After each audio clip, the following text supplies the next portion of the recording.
Howdy, welcome to another Nonsense Wars production. Today we'll be taking a look at my model of the DRG class V20, also known as a WR200 B14, which encodes the full information about this locomotive. These are German, they're from the 1930s, they're technically war locomotives.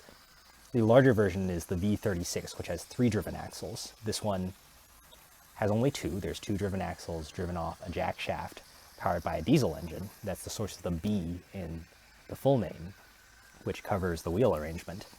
The other stats, 200 designates the nominal horsepower, R indicates that it was a standard gauge locomotive, and 14 is the axle loading in tons.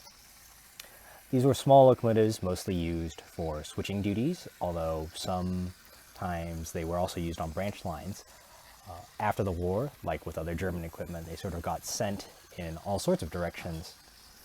Some of them eventually found their way back to Germany, and I believe there are a couple pulling tourist lines pretty much similar to this. They'll carry 1 or 2 passenger cars, maybe a freight car for interest. So, some construction details.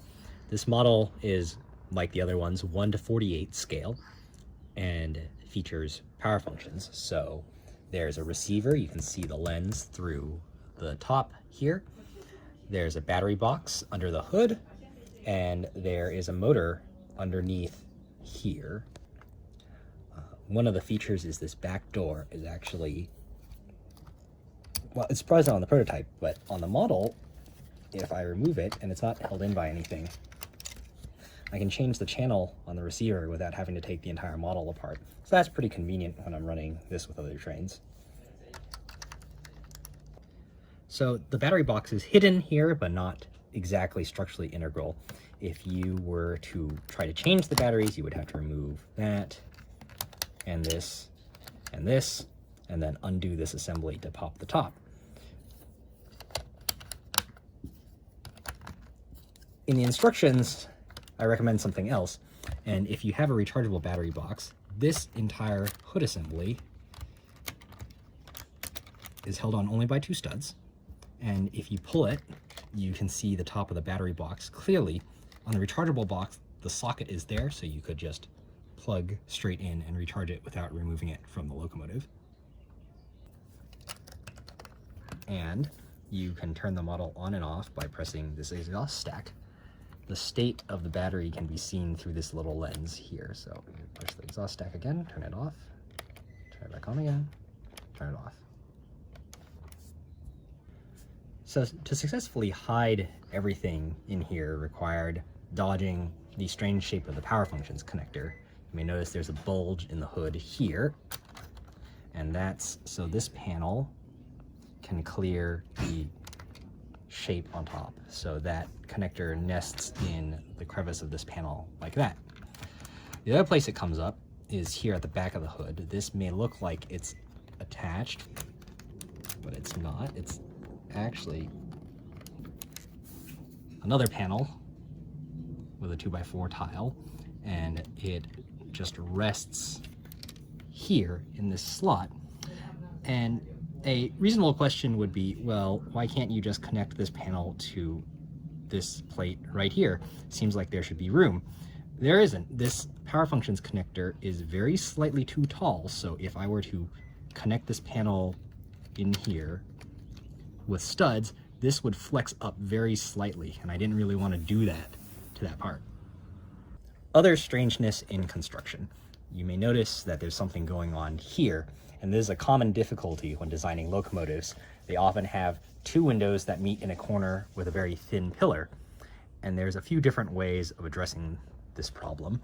In this case, this part is not actually held in by anything. It is a panel with a 1x2 plate underneath, so that's 2 plates of thickness, and this is another panel, so this gap is 2 plates thick, and this part just sits in there like that, and if you press everything nice and firm, it won't come out easily.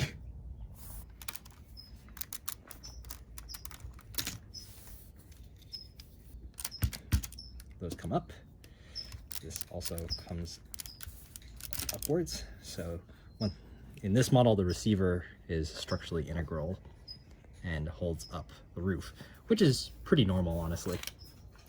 What's not normal is the gearing arrangement. So this M motor just barely fits in there, and all the space is for wound up wire.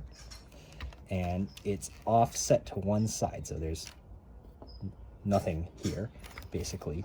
And the reason for that is the gearing arrangement. So 8-tooth. Another 8-tooth is pinned onto the gear motor itself. And then on the underside, those drive this 16, so it's offset very slightly. You can just barely see the 8 in there. And then that drives this and that. And this entire thing is cantilevered. You can see obviously it's not held by this brick because that holds this axle. And so instead, it's connected to this.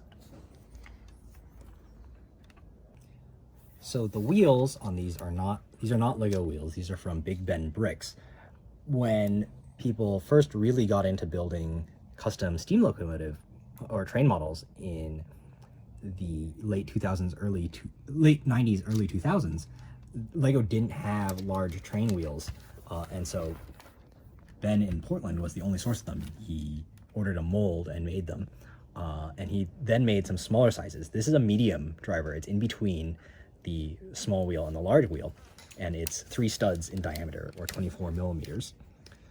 The crank is in a weird spot. It's square root 2 studs from the center, and there aren't that many parts that have the geometry.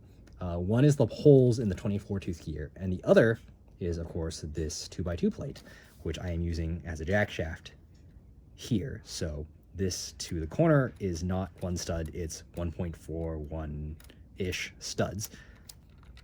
These coupling rods are doubled up here. You could use a 5 and a 6 instead if you wanted, but that would put a lot of force on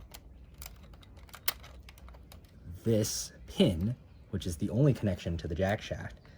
And I previously had the model like that, but if you drive around for a little bit, it would come off and the shaft would kink and you would basically jam the locomotive. So this is a little sturdier. I built these 2 passenger cars not specifically for this locomotive. I actually built them to go with the glass cast-in locomotive. And, you know, I pair them with small German locomotives and people tell me that it looks like a Marklin starter set. This is not a scale model, but it's based fairly closely on an image and the specs for a late 1800s German passenger car. So including the longish wheelbase and sort of the width. The roof comes off and there is some seating in there. But this is not exactly a scale model, it's just close and gives the right impression, I'd say, of a passenger car at that time. Green is a bit of a tricky color to work in. There aren't that many snot bricks, although a little more. So I just use those to get the details like the 3rd class markings, and there should be some sort of number plate. I've used the collectible minifig license plate here, which was more affordable than I thought it would be.